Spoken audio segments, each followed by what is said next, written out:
I'm sitting in the front row of the Morrison Science Center auditorium, watching my daughter walk across the stage in her cap and gown. She hasn't seen me yet.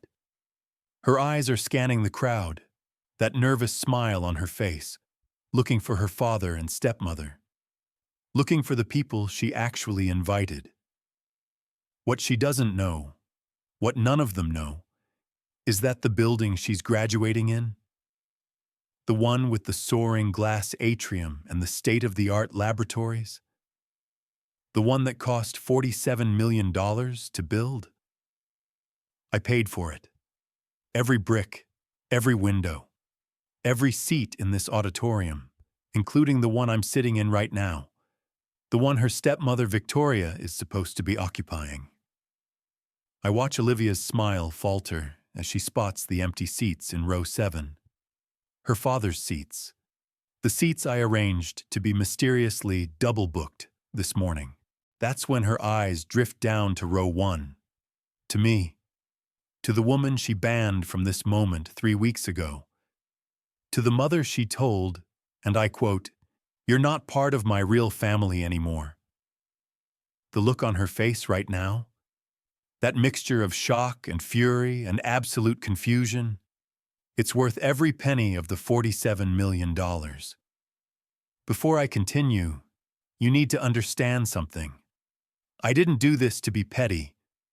I didn't do this to humiliate my daughter.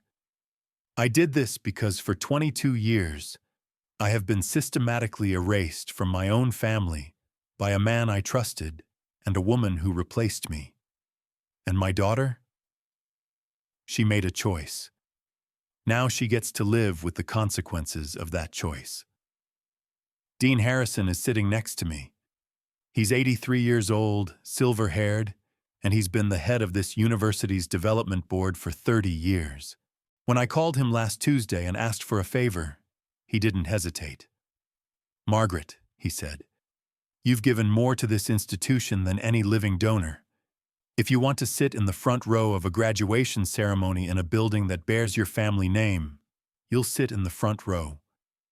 That's the thing about building something over 25 years. People remember. Even when your own daughter doesn't. Olivia's eyes are locked on mine now. She's frozen at the edge of the stage, diploma in hand, while the next graduate waits behind her. I smile at her. Not a cruel smile. Not a triumphant one. Just the calm, steady smile of a woman who finally stopped asking permission to exist in her own life. The provost leans into the microphone. "Ms. Thornton, if you could please proceed to the photography area." She moves, mechanically, her heels clicking against the hardwood floor that I also paid for. She's looking for her father now, desperately. He's not here. Neither is Victoria. Their car had a very unfortunate flat tire this morning. All 4 tires, actually. I wouldn't know anything about that, of course. But I do know a lovely young man named Marcus who works for a very discreet roadside assistance company. And I know that when you're stranded on the shoulder of Interstate 94 with 4 flat tires, it takes approximately 3 hours to get a tow truck. The ceremony will be over in 40 minutes. They won't make it. I learned something important in the last 3 months. Something that changed the way I see revenge, justice, and the difference between the two. Revenge is emotional. Revenge is reactive. Revenge is standing up and screaming at someone until your throat is raw and your dignity is shredded. Justice is strategic. Justice is quiet. Justice is sitting in the front row of a building that bears your name, next to a man who respects what you've built, while the people who tried to erase you are stranded on the side of a highway, wondering what went wrong. 3 weeks ago, my daughter looked me in the eye and told me I wasn't welcome at her graduation. She said I was an embarrassment. She said her father's side of the family was her real family now. She said, and this is the part that still makes my chest ache, she said she wished I had never been her mother. That's when I realized something. For 22 years, I had been fighting the wrong battle. I had been trying to prove my worth, trying to earn back a relationship that was stolen from me through lies, manipulation, and a very calculated campaign of parental alienation. But you can't win a game when the other players keep changing the rules. So I stopped playing their game, and I started playing mine. My name is Margaret Thornton. Most people call me Maggie. I'm 58 years old, and until 18 months ago, I was the chief science officer at Meridian Pharmaceuticals, a biotech company I helped build from a 3-person startup in a rented office space to a $12 billion corporation with 4,000 employees. I tell you this not to brag, but so you understand something important about the story I'm about to tell you. I am not a victim. I have never been a victim. I grew up in Cicero, Illinois, the daughter of a machinist and a school cafeteria worker. I went to Northwestern on a full scholarship. I earned my PhD in biochemistry at 27, founded Meridian at 32, and took it public at 44. I have negotiated with FDA commissioners, testified before Congress, and faced down corporate raiders who wanted to strip my company for parts. I have been underestimated my entire life by men who thought a woman couldn't run a biotech company, by colleagues who assumed my success was luck, by my ex-husband who spent our entire marriage waiting for me to fail so he could feel superior. I never failed. That was the problem. Richard and I met in 1995. I was 30 years old, running a scrappy little research company out of a converted warehouse. He was 34, already making a name for himself in commercial real estate development. He was charming. God, was he charming. He had this way of making you feel like you were the only person in the room, like your ideas were brilliant, like your ambitions were admirable. It took me 8 years to realize that his charm was a weapon. And by then, we had Olivia. Olivia was born in April of 2002. I remember holding her in the hospital, this tiny, perfect creature, and thinking, I will give you everything. I will make sure you never struggle the way I struggled. I will make sure you know you are loved. For the first 10 years, I thought I was succeeding. Olivia was bright, curious. She used to follow me around the lab on weekends, asking questions about molecules and chemical compounds. Mommy, why does that one glow? Mommy, what happens if you mix those together? I saw myself in her. I saw her future, a brilliant scientist, a leader, someone who would change the world. Richard saw something different. He saw an opportunity.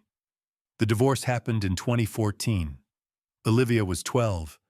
I was 47, exhausted from trying to be a CEO and a mother and a wife to a man who resented my success but enjoyed spending my money. I didn't fight for primary custody. That's the thing I regret most. The decision that haunts me. Richard's lawyers argued that my demanding career made me an unsuitable primary parent. They argued that Olivia needed stability, routine, a parent who could be present for school events and doctor's appointments, and all the small moments that make up a childhood. And I believed them. I believed that I was failing my daughter by being successful, that my ambition was a deficit, that stepping back was the loving choice.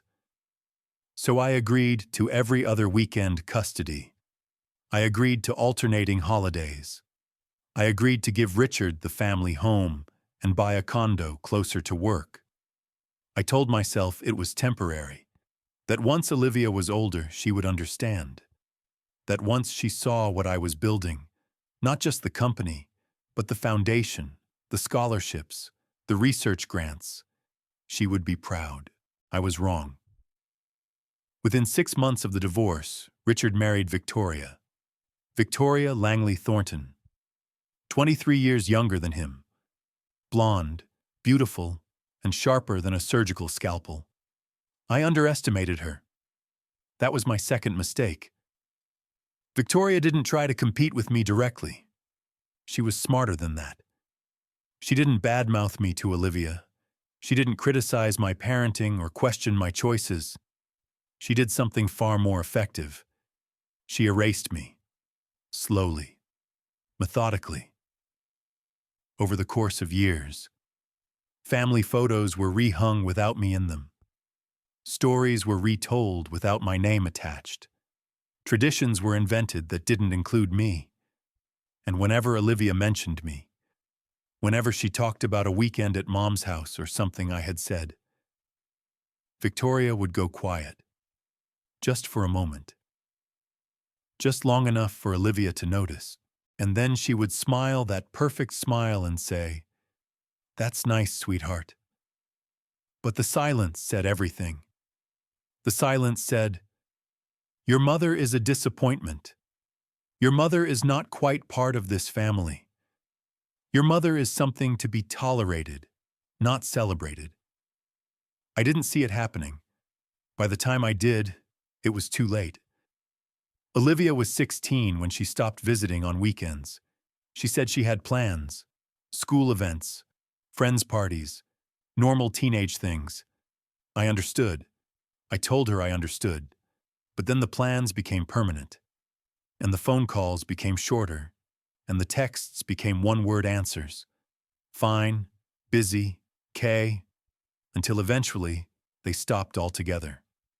I told myself it was a phase. Teenagers rebel. Teenagers pull away. This was normal. Except it wasn't. The first time I suspected something was really wrong was Christmas of 2021. I had arranged to pick Olivia up at Richard's house on Christmas Eve, as we'd agreed in the custody settlement. She was 19, home from college for winter break. I pulled into the driveway at 2 o'clock, exactly on time. Richard answered the door. "She doesn't want to see you." I remember standing there on the porch, the cold December wind cutting through my coat, trying to process what he had said. "What do you mean?" "She's an adult, Maggie. She gets to make her own choices, and she's chosen not to spend Christmas with you." "That's not—" We agreed. We agreed when she was a minor. She's 19. She can decide for herself. I could see Victoria through the window behind him, sitting in my old living room. On the couch I picked out. In front of the fireplace I designed. She was smiling. "Can I at least talk to her?"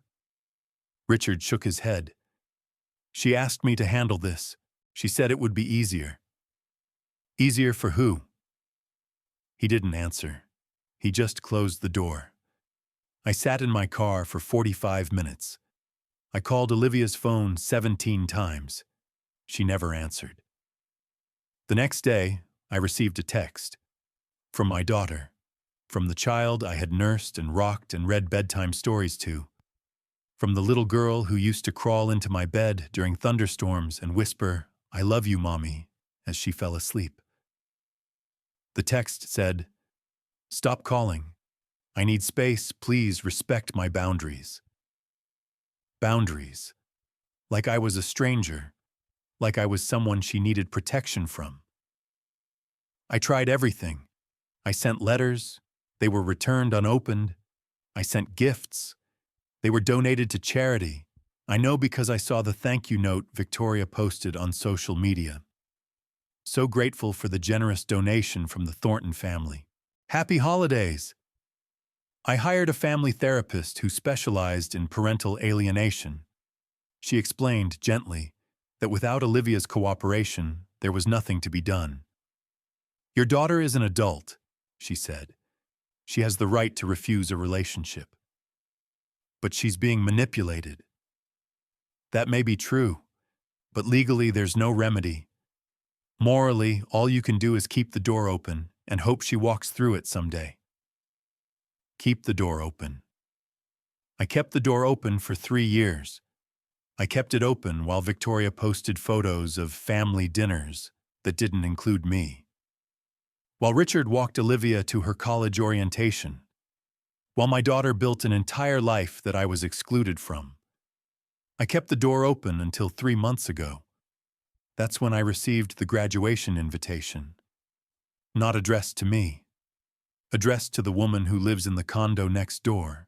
The envelope had been delivered to the wrong unit. My neighbor brought it over, apologizing for opening it by mistake. I think this is for you.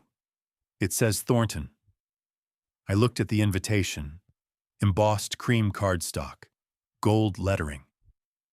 You are cordially invited to celebrate the graduation of Olivia Grace Thornton from West Haven University, Morrison Science Center Auditorium, May 17, 2026. The return address was Richard's house. The invitation was addressed to Victoria Thornton and Richard Thornton. There was no second envelope in my neighbor's pile. There was no invitation for me. I checked my own mail, nothing.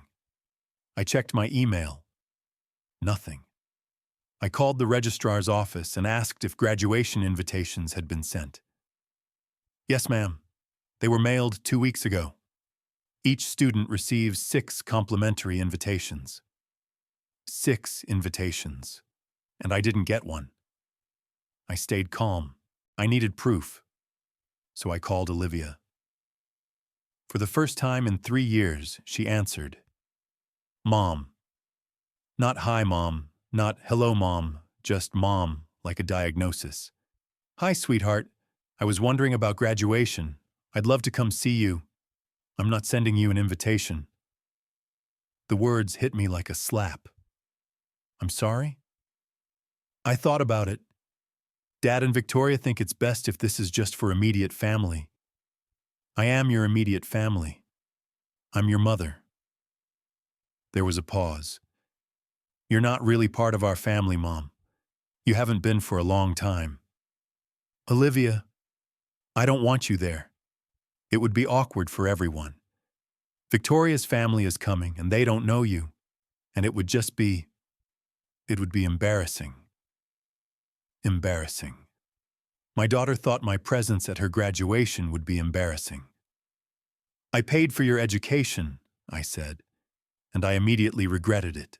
Dad pays for my education. No, he doesn't. I've been paying your tuition since you were a freshman. Silence. That's not true. It is true. I set up a trust. Dad told me about this. He said you might try to take credit for things he's done. Olivia, I have the bank statements. I have the receipts. I'm hanging up now. Please. Goodbye, Mom. Click. I sat in my living room for a long time after that call, and I thought about the last 22 years, all the sacrifices, all the compromises, all the doors I kept open while my daughter walked through other people's doors instead. I thought about the Morrison Science Center, the building I paid for, the building where my daughter was about to graduate, and that's when I started making phone calls. The first call was to my attorney, Janice Porter. Janice has been my lawyer for 18 years. She handled my divorce. She handled my corporate contracts. She handled the very delicate matter of the offshore accounts Richard tried to hide during our settlement. She's 64, gray-haired, and has the emotional affect of a particularly unsympathetic glacier. I adore her. Margaret, it's 9:30 on a Sunday. I know, I need your help. Is someone dying? No. Is someone going to jail? Possibly. She paused. Tell me everything. I told her. When I finished, there was a long silence. You want to attend your daughter's graduation, she said slowly. At a building you donated $47 million to construct. Yes. And she has explicitly told you that you're not welcome. Yes. Margaret, I have to ask, what exactly is the outcome you're hoping for here? I thought about it. I want her to know the truth. Which truth? All of them. That I paid for her education. That I paid for the building. that everything she believes about me is a lie she was told by people who wanted to erase me. And if she knows all of that and still doesn't want a relationship with you? The question hurt, but I had already thought about it. Then at least she'll be making an informed choice. Right now, she's making a choice based on lies. I can't control what she decides once she knows the truth, but I can make sure she knows it. Janice was quiet for a moment. "All right," she said. "Let's start with the documentation. What do you have?" The next morning, I began building my case. Not a legal case. Not exactly. An evidence case. Because I had learned something important in my career. Truth doesn't matter if you can't prove it. The best idea in the world is worthless if you don't have the data to back it up. And I had data. I had 25 years of data. The first piece of evidence was the original donation agreement from 2001. I found it in my home safe, filed under University Development. A 17-page document detailing my initial gift of $2 million to the West Haven University Science Department. I was 36 years old when I wrote that check. Meridian had just turned its first profit, and I wanted to give back to the institution that had given me my start. The donation wasn't anonymous. It was never supposed to be. The agreement specified that the gift was to be acknowledged in university publications, donor recognition materials, and any future facilities funded by the endowment. But when I searched the university's website, my name appeared nowhere. Not in the donor recognition portal. Not in the science department's benefactor list. Not in the Morrison Science Center's building dedication. Someone had scrubbed me. That's when I noticed the second anomaly. The building was named the Morrison Science Center. Morrison, not Thornton. The original naming agreement, which I also found in my safe, specified that the building would be named the Margaret Thornton Science Center. Somewhere between 2018, when the building was completed, and now the name had been changed. I called the university's development office. "Good morning, this is Margaret Thornton. I'm calling regarding the Morrison Science Center." "Of course, Miss Thornton. How can I help you?" "I'm wondering about the naming history. I believe the building was originally designated for a different name." A pause. "Let me check our records." Keyboard clicking. A long silence. "Miss Thornton, I'm seeing here that the naming rights were transferred in 2019. There's a notation that says the original donor requested anonymity. I am the original donor, and I never requested anonymity." Another pause. I'm not sure what to say. The documentation shows who signed the transfer request. I'm not authorized to share that information. Then transfer me to someone who is. More clicking. I'm going to connect you with Dr. Peterson's office. He's the Vice President for Institutional Advancement. Dr. Peterson wasn't available, but his assistant was. And when I mentioned my name, she went very quiet. "Miss Thornton, we've been trying to reach you for several years." That's when I heard the sentence that changed everything. "Your former husband contacted us in 2019 claiming to be acting on your behalf. He said you wanted to transfer the naming rights and maintain anonymity. He provided documentation with your signature. I never signed anything. The signature was notarized. By who?" Another pause. "A notary in Lake Forest, a Victoria Thornton." The room went cold. Victoria. Victoria was a licensed notary. Victoria had forged my signature.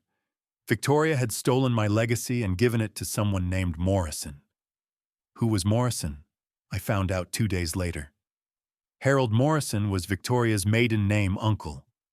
A retired insurance adjuster who had donated precisely $0 to West Haven University, but whose name was now on a $47 million building. Because his niece had decided to erase me, I didn't want to believe it, but the evidence was staring me in the face. This wasn't casual erasure. This wasn't just family photos and Christmas dinners. This was a systematic, documented, legally fraudulent campaign to remove my name from my own philanthropic legacy. And my daughter had graduated from that building, walked those halls, sat in those labs, never knowing that her mother had built it. Never knowing that every time she looked at that Morrison sign, she was looking at a lie. I spent the next week gathering more evidence. Bank records showing my annual contributions to the university endowment, $2.4 million in 2015, $3.1 million in 2017, the massive $47 million gift for the Science Center in 2018. Email correspondence with the University Development Office, all unanswered after 2019. The trust documents for Olivia's education fund, a fund I had established secretly because Richard had threatened during the divorce to make sure she never sees a penny of your money. The fund was managed by a third-party trustee, invisible to Richard, invisible to Victoria, invisible to Olivia. Every semester, it quietly paid her tuition. Every semester, Richard took credit. I had the receipts, and now I had a plan. The first doorway I walked through was the University Development Office. Dr. Peterson finally agreed to meet me on a Tuesday afternoon, 3 weeks before graduation. His office was on the 3rd floor of the administration building, walls lined with plaques and photographs of major donors. I wasn't in any of the photographs. Ms. Thornton. He stood as I entered, extending his hand. He was 60-something, heavy-set, with the nervous energy of a man who knows he's about to have a very uncomfortable conversation. Thank you for coming in. Thank you for seeing me. I sat down across from his desk. Janice was with me, legal pad ready. I want to start by saying that this situation is unprecedented. Dr. Peterson tugged at his collar. When we received the request to transfer the naming rights in 2019, we had no reason to believe it wasn't legitimate. Your signature was notarized. The documentation appeared authentic. It was forged. So you've explained. He glanced at Janice. I've had our legal team review the documents. They've confirmed that the signatures don't match your other records on file, which means you acknowledge that fraud was committed. He shifted in his chair. We acknowledge that there appear to be discrepancies.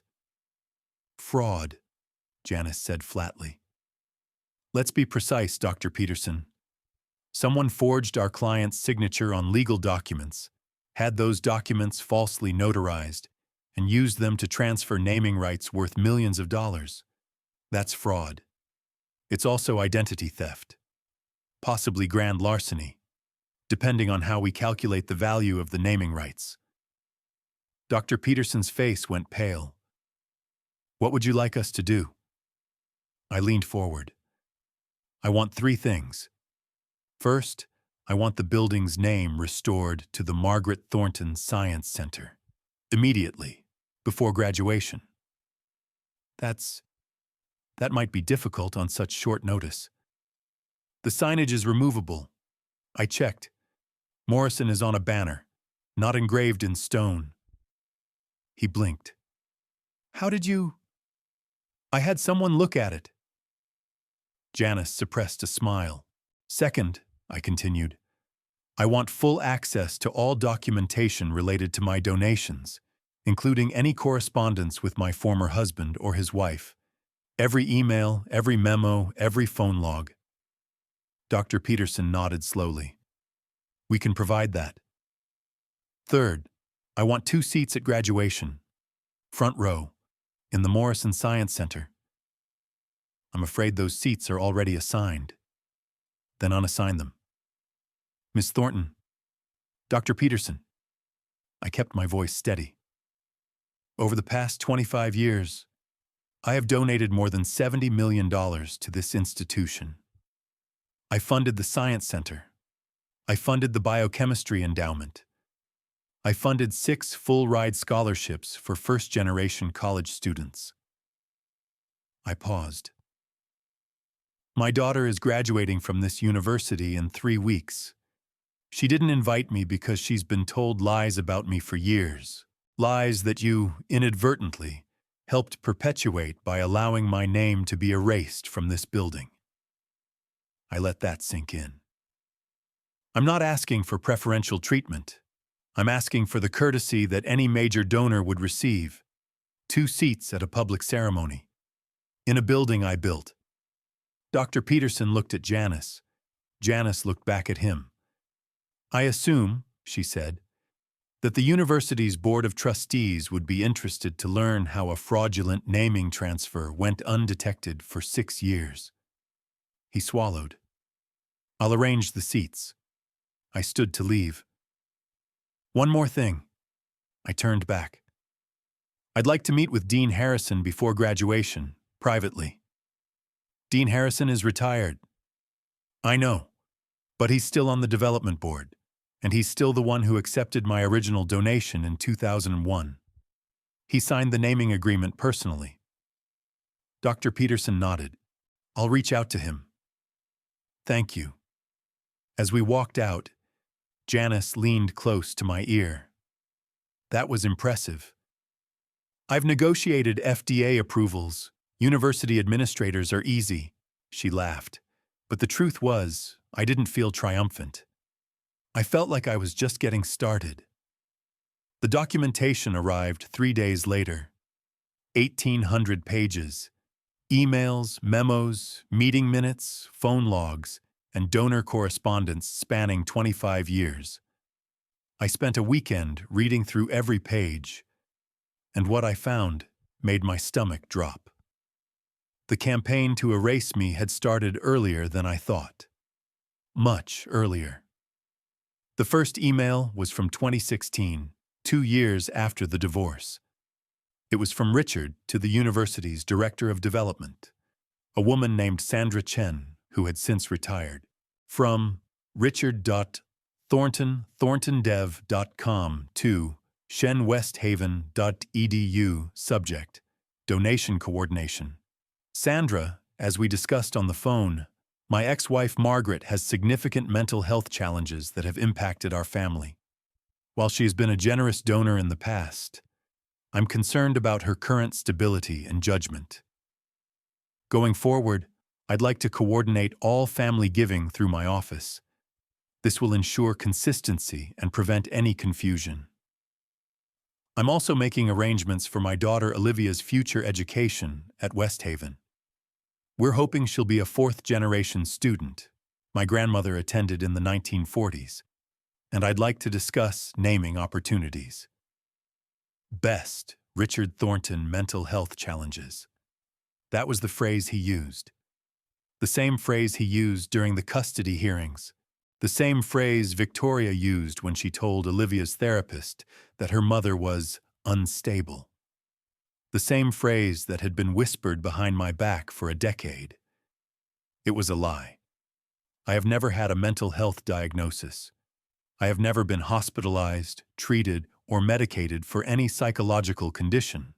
But Richard had planted the seed, and the university had watered it. I found Sandra Chen's response in the next document. From shenwesthaven.edu to richard.thorntondev.com. Subject: RE Donation Coordination. Richard, thank you for the context. I appreciate you sharing this sensitive information. I've added a note to Margaret's donor file indicating that all future communications should go through your office. We'll of course continue to honor her existing commitments, but we'll be thoughtful about engagement going forward. Please let me know how we can help with Olivia's application when the time comes. Warmly, Sandra. A note in my donor file. They had flagged me as unstable. Based on my ex-husband's word, without ever asking me, I kept reading. The emails continued through 2017, 2018, 2019, Richard positioning himself as the family spokesman, Victoria joining meetings with development staff. The two of them slowly, systematically, redirecting the narrative. In 2018, when I made the $47 million gift for the Science Center, my communication went through a junior development officer named Marcus Webb, the same man who, 3 years later, would leave the university under unclear circumstances. Marcus's emails were professionally cordial, but there were notes in the margins, handwritten, scanned into the file, that told a different story. Per RT, donor prefers minimal contact. Do not CCM Thornton on donor updates. Naming ceremony TBD, family coordinating. I was being managed, contained, kept at arm's length from my own philanthropy. And then, in 2019, the forgery. The document was simple, a single page. Transfer of naming rights, Morrison Science Center.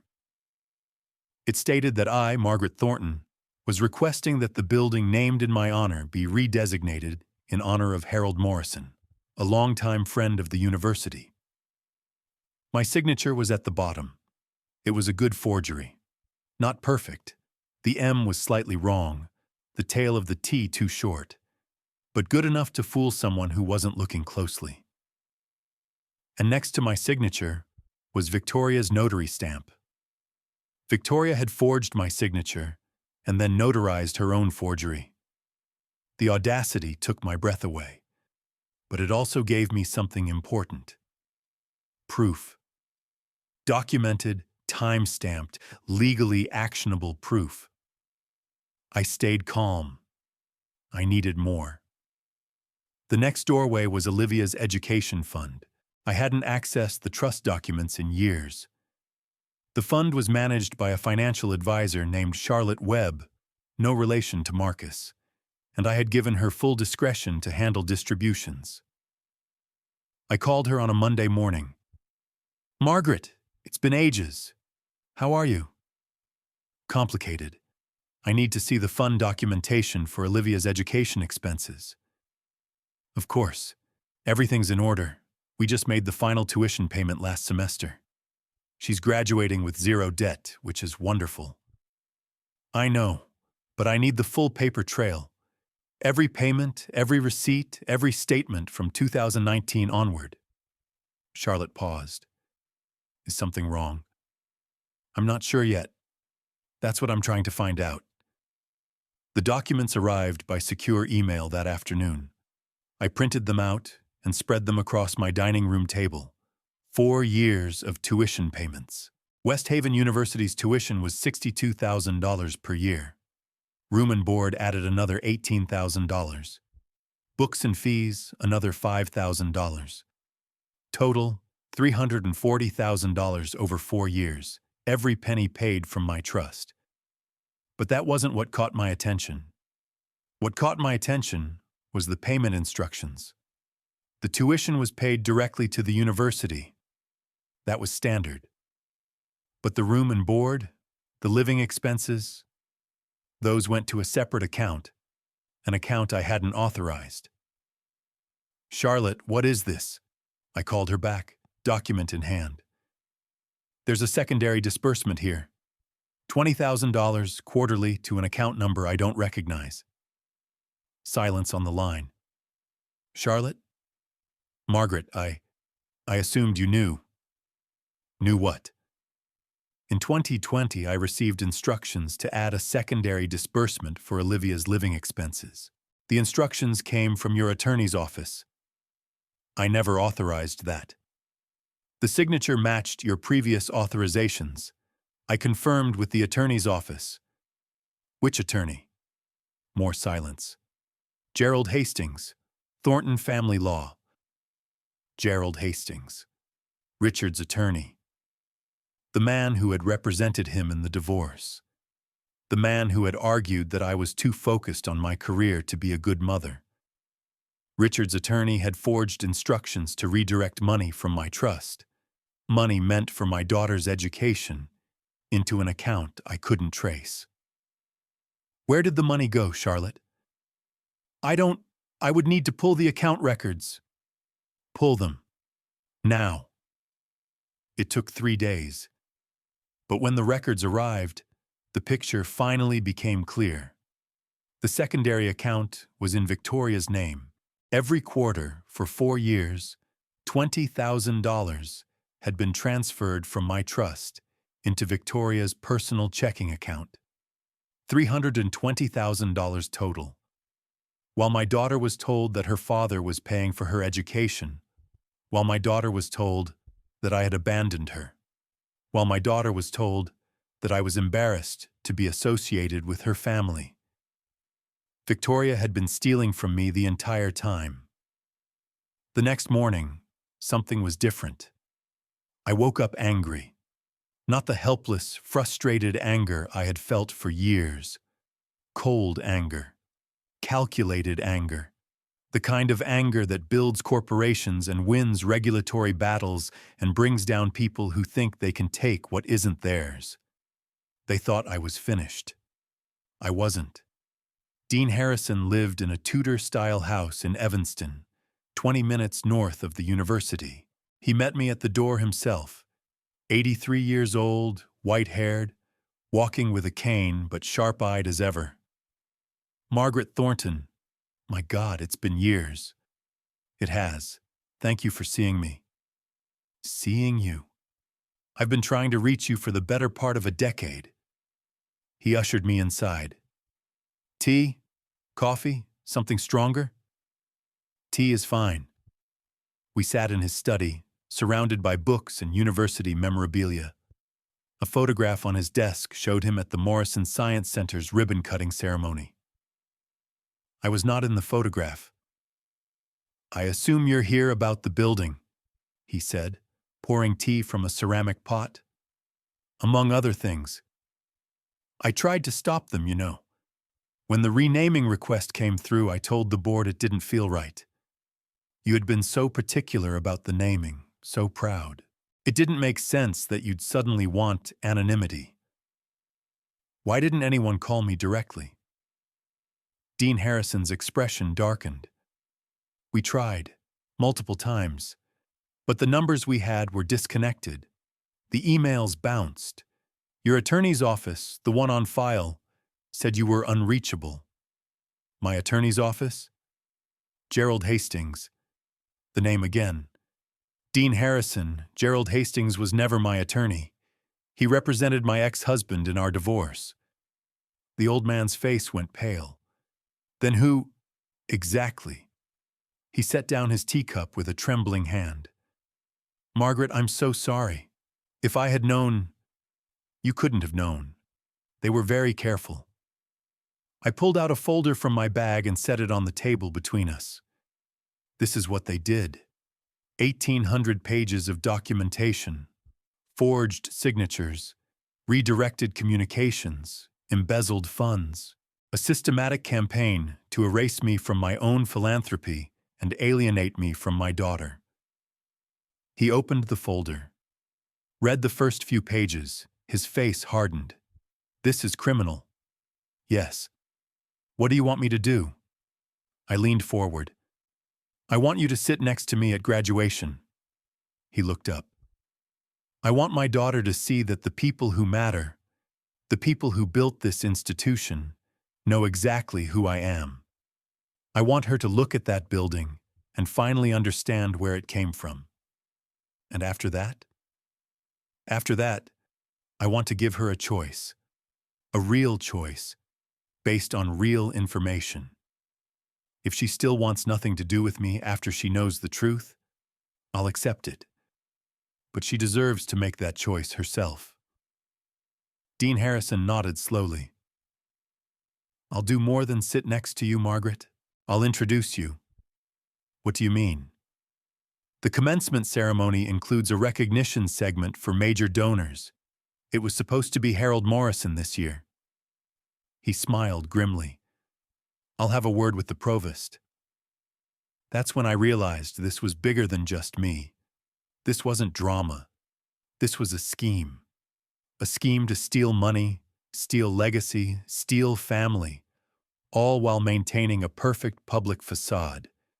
And schemes, I had learned over 30 years in business, are only as strong as their weakest point. I needed to find that weak point. I needed to find someone who knew the truth. I found her 3 days before graduation. Her name was Melinda Okafor. She was 22 years old, a senior at West Haven, and Olivia's former roommate. I found her through the university's alumni directory. She had graduated early and was working at a nonprofit in downtown Chicago. I called her office on a Thursday afternoon. "Ms. Okafor, my name is Margaret Thornton. I'm Olivia Thornton's mother." Silence. Then, "Oh. I know this is unusual, but I was hoping we could talk, just for a few minutes." A long pause. "Mrs. Thornton, I'm not sure Olivia would want me to." "Please. I'm not asking you to betray her confidence. I just want to understand what's happening. I haven't seen my daughter in 3 years. She's graduating on Saturday, and I won't be there." Another pause. "Okay," she said finally. "There's a coffee shop on Randolph Street. I can be there at 6. Melinda was small and thoughtful, with braided hair and careful eyes. She ordered chamomile tea and spent the first 5 minutes stirring it without drinking. "I'm not sure how much I can tell you," she said. "Olivia and I aren't really friends anymore." "Why not?" She looked down at her cup. "We were roommates freshman year. We were close, really close, but things changed." "How so?" "Her stepmother visited campus a lot. At first it was nice. She'd take us out to dinner, buy us things. But then she started—" Melinda trailed off. "Started what?" "Talking about you." My stomach tightened. "What did she say?" "She said you were dangerous, that you had mental issues, that you had tried to hurt Olivia when she was young, and that's why there was a custody arrangement." Melinda's voice was quiet. "She said you were obsessed with money and success, and that you didn't really care about Olivia. She said if Olivia talked to you too much, you would manipulate her." I didn't want to believe it, but I had suspected for years. "Did Olivia believe her?" "At first? No, she defended you. She said that wasn't the mother she remembered." Melinda looked up at me. "But Victoria was persistent. She'd show Olivia things." "What kind of things?" "Emails, I think. Text messages. Things that supposedly proved you were saying bad things about her and Richard. Things that made it look like you were trying to control Olivia's money." "Those weren't real. I never sent—" "I know." Melinda cut me off. "I know they weren't real." "How?" She hesitated. "Because I saw Victoria writing one of them." The room went still. "What do you mean?" "It was junior year. Olivia had left her phone at my apartment, and Victoria was visiting. She picked up the phone and started typing something. I asked what she was doing, and she said she was fixing something for Olivia." I looked over her shoulder. She took a breath. "She was in the Messages app, typing a conversation between Olivia and you." "She was faking text messages." "Yes." "On my daughter's phone?" "Yes. She was writing both sides, making it look like you were having conversations that never happened. Mean things, cruel things." I felt sick. "Does Olivia know?" Melinda shook her head. "I tried to tell her. After Victoria left, I said I saw something strange. But Olivia got really defensive. She said Victoria would never lie to her. She said I was just jealous because my parents were divorced and nobody cared about me." That doesn't sound like Olivia. It didn't sound like her to me either. But that's what she said. Melinda looked down. "We weren't roommates after that. I moved into a different dorm. We stopped talking." I reached across the table and squeezed her hand. "Thank you for telling me this. I don't know if it helps. I don't have proof. You're proof. You're a witness. To what? A woman typing on a phone 3 years ago? No one will care. I care. She smiled sadly. Mrs. Thornton, I hope you get your daughter back. I really do. But whatever Victoria has been doing to her all these years, it's worked. Olivia believes it. All of it. Then I'll have to unbelieve her. Melinda tilted her head. How? I thought about everything I had gathered. The documents, the financial records, the forgery, the witness testimony. And then I thought about what was still missing. The one piece that would make everything undeniable. I need proof that Victoria knew what she was doing, I said. Not just circumstantial evidence, something direct, something recorded. Like what? Like a confession. Melinda's eyes widened. You want to get her to confess? I want her to think she's won. People who think they've won get careless. They gloat. They explain how clever they were. And how do you plan to make her think she's won? I smiled, by making her think she's finally gotten rid of me. The trap took 2 days to build. First, I had Janice send a letter to Richard's attorney. The real one, not Gerald Hastings, whom we were now investigating for fraud, informing him that I was stepping back from any involvement in Olivia's life. The letter stated that due to ongoing estrangement, I had decided to respect my daughter's wishes and discontinue all contact attempts. I would not be attending graduation. I would not be reaching out on holidays or birthdays. I was, effectively, surrendering. I knew Richard would share the letter with Victoria. I knew Victoria would see it as a victory. What I didn't know was how quickly she would gloat. It happened on Friday, the day before graduation. My second phone, the one I had purchased for exactly this purpose, received a notification from the recording app I had installed on Olivia's phone 2 years earlier. Yes, I had installed a recording app on my daughter's phone. I am not proud of this, but I had been desperate and scared, and watching my child slip away from me with no explanation. And when she left her phone at my condo during one of her last visits, I had made a choice. The app was passive. It didn't track location or read messages. It simply recorded any conversation that took place when the phone's microphone was active. I had listened to hundreds of hours of mundane chatter, study sessions, phone calls with friends. But this recording was different. This recording was Victoria and Olivia alone in Olivia's apartment the night before graduation. I put on my headphones and pressed play. Victoria. I still can't believe she finally gave up. All those years of her calling and emailing and trying to worm her way back in. Olivia.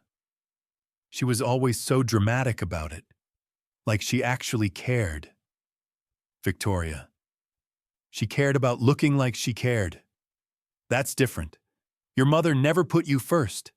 Ever. Olivia. I know. A pause. Victoria. Do you know what she told the university when she made that big donation? Olivia. What? Victoria. She wanted the building named after herself. Can you imagine?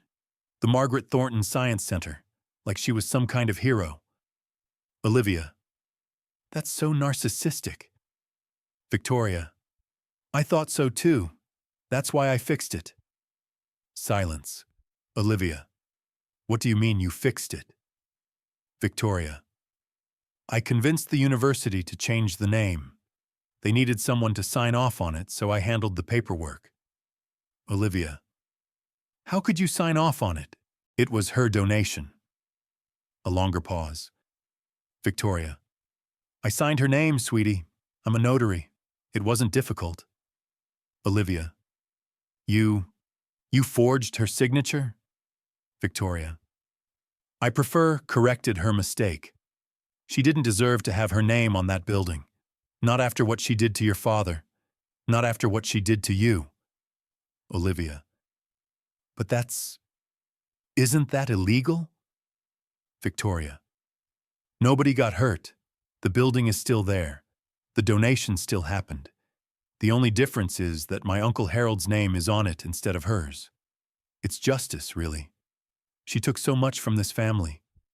Why should she get the glory? Another silence. Olivia. What about the money? The tuition money? Victoria. What about it? Olivia. Dad said, he said he was paying for my education. Victoria. He is, sweetie. Olivia. But Mom said there was a trust. Victoria. Your mother says a lot of things. Most of them are lies. Olivia. I know, but... Victoria. Olivia. Victoria's voice was sharp now. Do you trust me? Olivia. Yes. Victoria. Then trust me. Your father and I have taken care of everything. Your mother's money has nothing to do with your education. Nothing to do with your future. She's gone now. It's over. A long pause. Olivia. Okay. Victoria. Good. Now let's focus on tomorrow. Your big day. Your father is so proud of you. Olivia. Thanks, Victoria. Victoria. I love you, sweetheart. You know that, right? Olivia. I love you too. The recording ended. I sat in my living room, headphones still on, staring at the wall. She had confessed, on tape, to forgery, fraud, and years of deliberate manipulation. And my daughter had heard it. She had heard Victoria admit to forging my signature, and she had accepted it. She had heard Victoria deflect questions about the tuition money, and she had let it go. She had called a woman who had stolen hundreds of thousands of dollars from her family Mom, and she had told me, her actual mother, that I was an embarrassment. I had what I needed. But I also had a new understanding. My daughter wasn't just alienated. She was complicit. She knew enough to ask questions. She knew enough to be suspicious, and she had chosen not to pursue the truth. She had chosen comfort over honesty. She had chosen the narrative that made her feel good over the one that was true. I had to decide what to do with that. The night before graduation, I met with Janice one last time. You have everything, she said, reviewing the evidence folder. The forged documents, the financial records, the recording. It's enough for criminal charges against Victoria and potentially Richard as well. Gerald Hastings is already under investigation by the state bar. I know. So what are you waiting for? I looked out the window at the Chicago skyline. I'm waiting for the right moment. Which is? Tomorrow, at graduation, in the building Victoria stole from me, in front of my daughter and everyone she's ever tried to impress. Janice raised an eyebrow. Margaret, if you're planning some kind of public confrontation, I'm not. I'm planning a public education.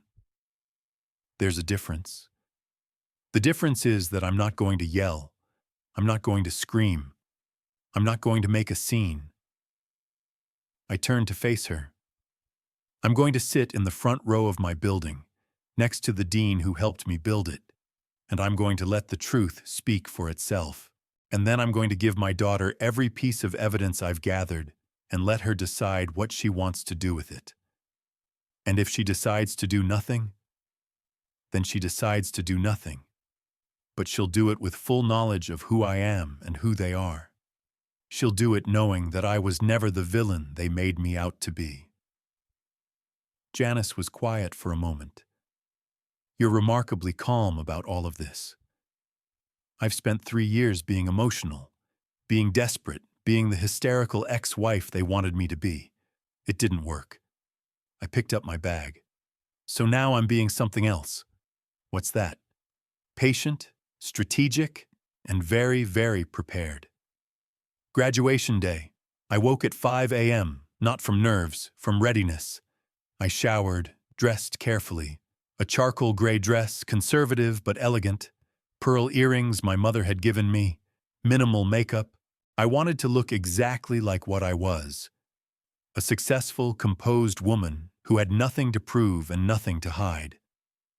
I ate breakfast, reviewed my notes, packed the evidence folder in a leather messenger bag. At 8:15, I received a text from the young man named Marcus, the one who worked for the discreet roadside assistance company. 4 tires, all at once. Highway shoulder, tow truck ETA 3 hours. I replied with a thumbs-up emoji. At 9, I drove to campus. The Morrison Science Center looked beautiful in the morning light.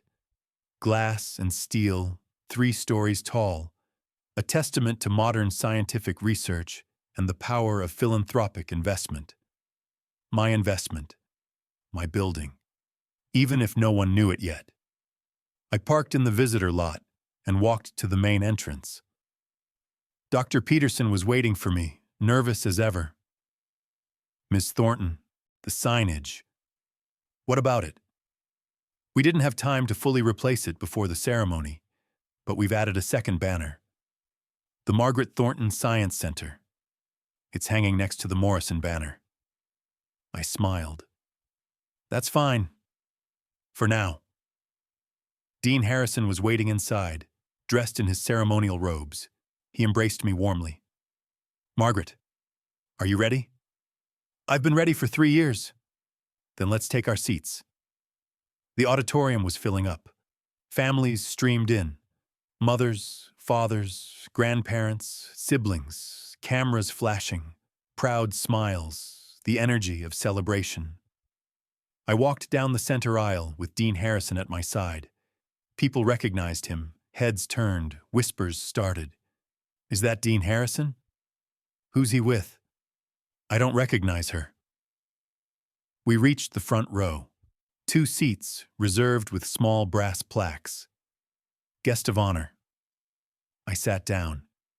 Dean Harrison sat beside me, and we waited.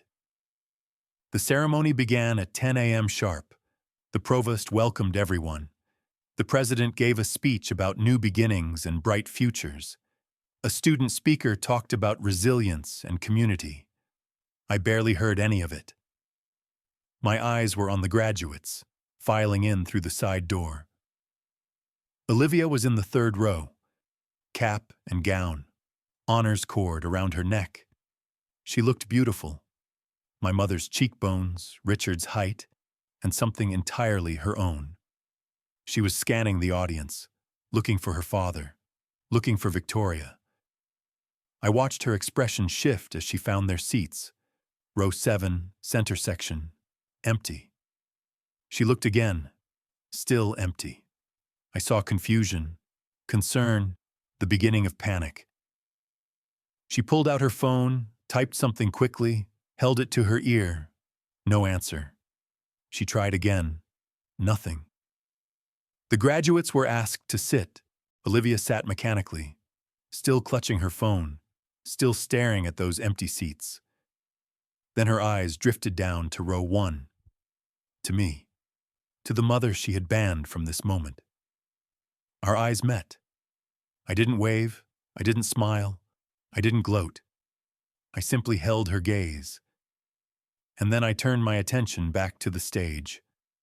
The ceremony proceeded.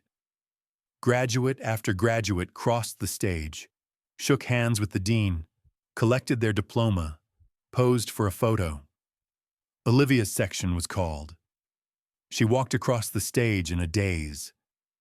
When she reached the podium, Dean Harrison stood up. I saw Olivia's face go pale. He wasn't supposed to be there. He was retired. He hadn't attended a graduation in 3 years. But there he was, standing beside the provost, holding a microphone. Before we continue with the diploma presentation, Dean Harrison said, his voice resonant in the hushed auditorium, I'd like to take a moment to acknowledge someone very special. The audience went quiet.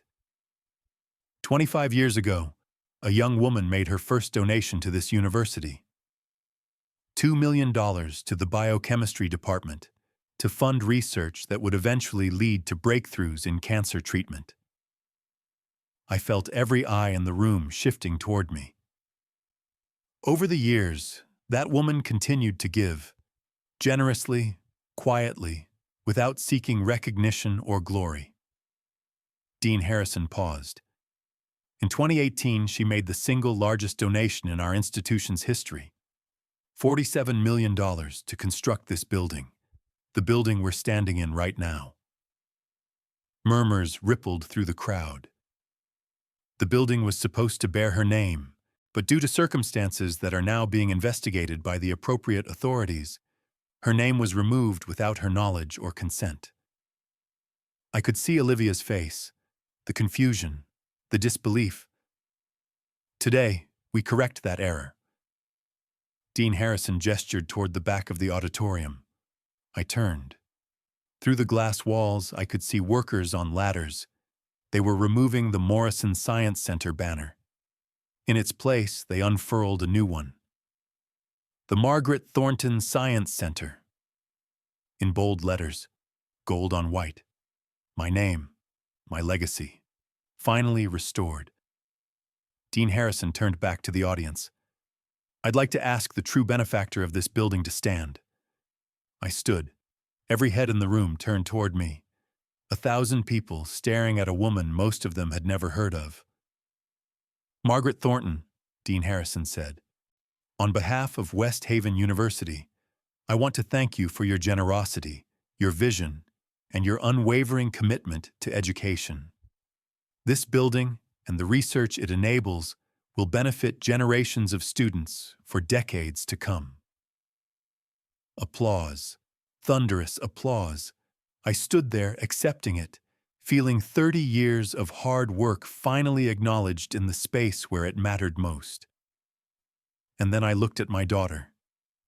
She was standing at the edge of the stage, diploma forgotten in her hand, staring at me with an expression I couldn't quite read. Shock, anger, betrayal, or something else? Something like recognition. The ceremony continued. More graduates, more diplomas, more handshakes. But the energy in the room had shifted. People were looking at me, whispering, taking photos. Who is she? She paid for the building? That's incredible. I stayed seated, patient, waiting. Finally, the last diploma was presented. The graduates tossed their caps. Families poured onto the floor, embracing their students, snapping pictures, making plans for celebratory lunches. I didn't move. I waited. And then Olivia appeared in front of me. She was alone, phone still in her hand, face streaked with tears. Mom. I stood. Hi, sweetheart. What? How? She couldn't form words. Dad and Victoria aren't here. They're stuck on the highway, some kind of tire problem. I heard. Did you? She stopped. Did you do that? I didn't answer. And the building. That was really you? All this time? All this time. She shook her head. That's not, Victoria said, I know what Victoria said. She said you wanted to be anonymous. She said you changed your mind about the naming. I never changed my mind. Olivia's face crumpled. But she said, Victoria has said a lot of things over the years. Most of them weren't true. I reached into my messenger bag and pulled out the evidence folder. This is everything. The donation records, the forged signature, the notarized document that was falsified, the financial records showing that I paid for your entire education through a trust fund, while Victoria was skimming $20,000 a quarter into her personal account. I held it out to her. There's also a recording from last night. Victoria explaining how she fixed the building name, how she forged my signature, how she redirected your tuition money. Olivia didn't take the folder. I don't understand. You do understand. You just don't want to. Tears were streaming down her face now. Mom, I'm sorry. I'm so sorry. They told me things. They showed me messages. Those messages were faked. By Victoria. On your phone. Olivia's breath caught. Your friend Melinda saw her doing it. Junior year. She tried to tell you. Oh my God. Olivia. I kept my voice steady. I'm not here to punish you. I'm not here to make you feel bad. I'm here because you deserved to know the truth. And now you do. I placed the folder in her hands. What you do with it is up to you. The next hour was chaos. Olivia retreated to a quiet corner of the building to read through the documents. I sat with Dean Harrison and Dr. Peterson, answering questions from curious faculty members who wanted to meet the mysterious benefactor. Richard and Victoria arrived at noon, disheveled and furious. I saw them enter through the back door, Victoria's designer heels clicking against the marble floor, Richard's face red with anger and exertion. They spotted Olivia first. Victoria rushed toward her, arms outstretched. Sweetheart, we're so sorry we missed it. The car, you wouldn't believe what happened. Olivia stepped back. Don't touch me. Victoria froze. Honey? I read the documents. Richard pushed forward. What documents? What is she talking about? The documents Mom gave me. Olivia's voice was shaking but clear. The ones that show you forged her signature and stole her money. Victoria's face went white. That's ridiculous. Your mother is lying.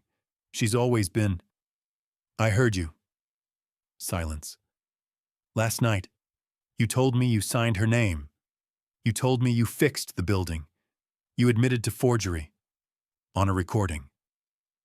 Victoria looked at Richard. Richard looked at Victoria. They both looked at me.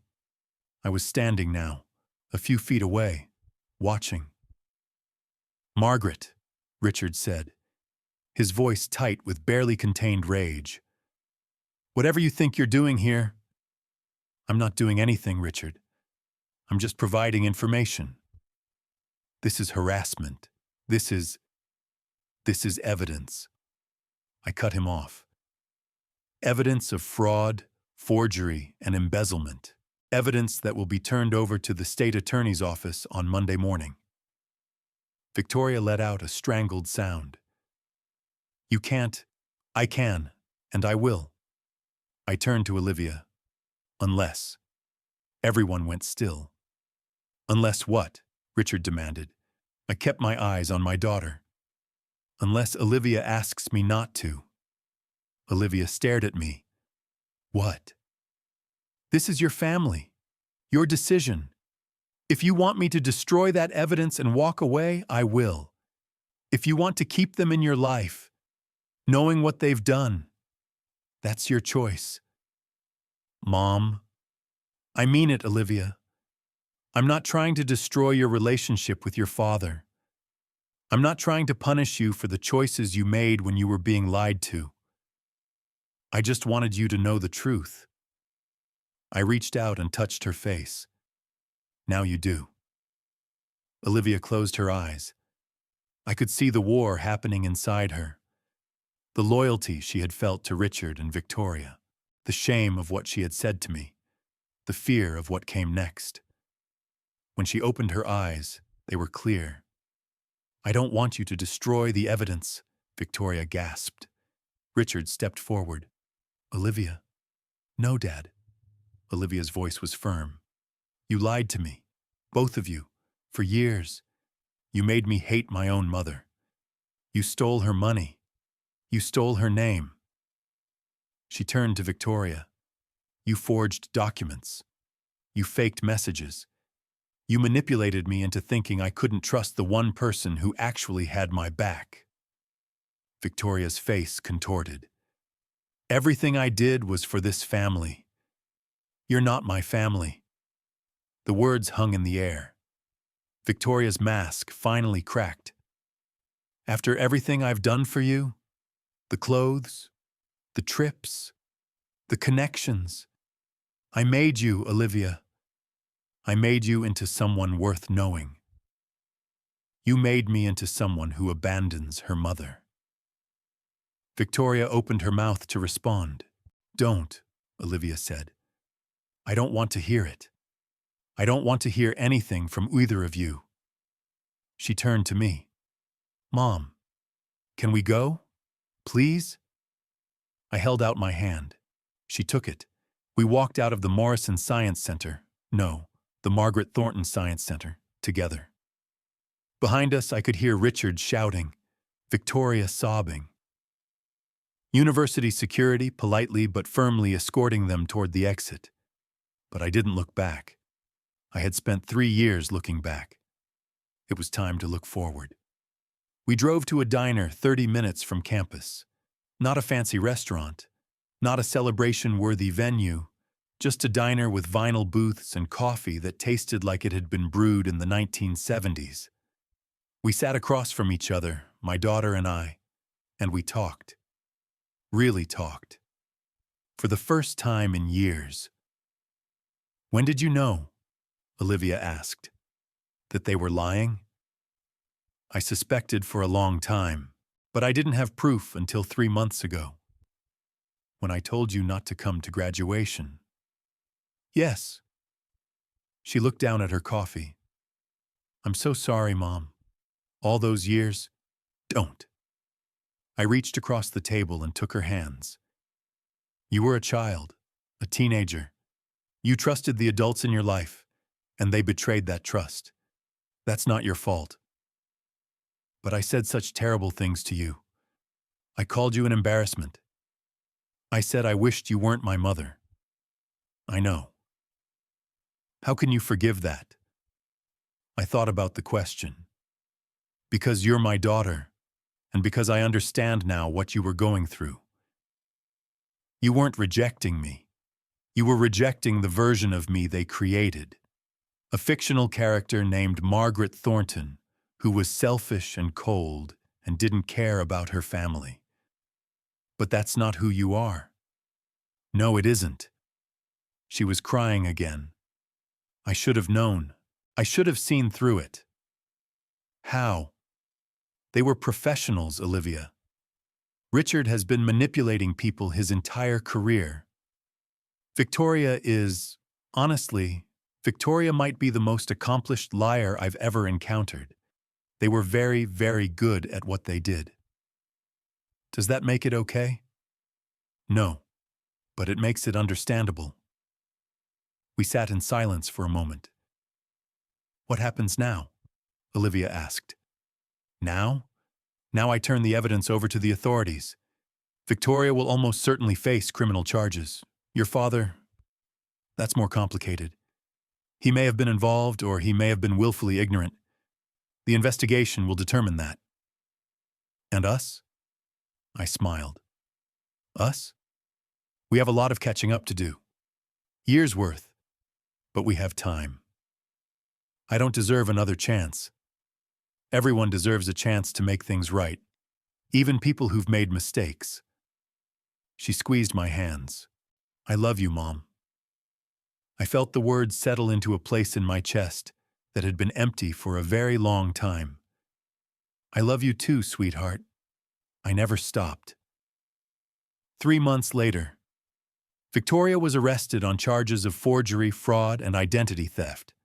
Her bail was set at $500,000. Richard paid it. They're still married, as far as I know. But they've retreated to a house in Arizona, away from the scandal.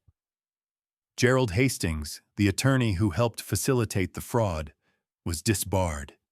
He's facing his own criminal charges for conspiracy and fiduciary breach. The university completed the official renaming of the Science Center. There was a small ceremony, nothing as dramatic as graduation day, but meaningful.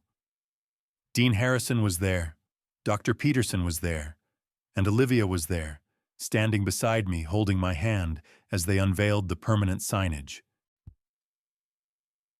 The Margaret Thornton Science Center. Carved in stone this time. No one will be able to change it.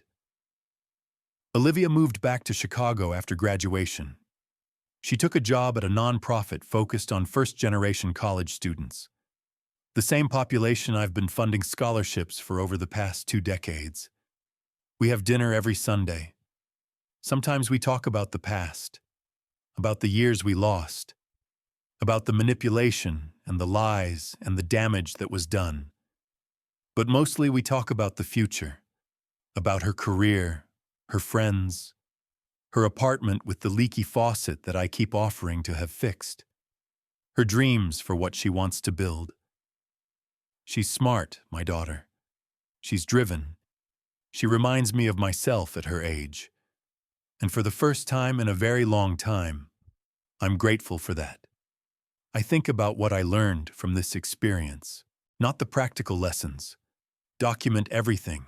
Trust, but verify. Protect your assets. Although those are important too. The deeper lesson. The one that changed how I see the world. For 22 years, I believed that if I loved my daughter enough, if I kept the door open, if I was patient and understanding, she would eventually come back to me. And that was true. But what I didn't understand was that love by itself isn't enough. Love without truth is just sentiment. Love without action is just hope. And hope, as I learned the hard way, can keep you trapped in a situation that's destroying you. What saved my relationship with my daughter wasn't love. It was evidence. It was documentation. It was the patient, systematic collection of facts that proved what words alone could never prove. Richard and Victoria were masters of narrative. They controlled the story. They controlled what Olivia heard and saw and believed. I couldn't out-narrative them, but I could out-evidence them.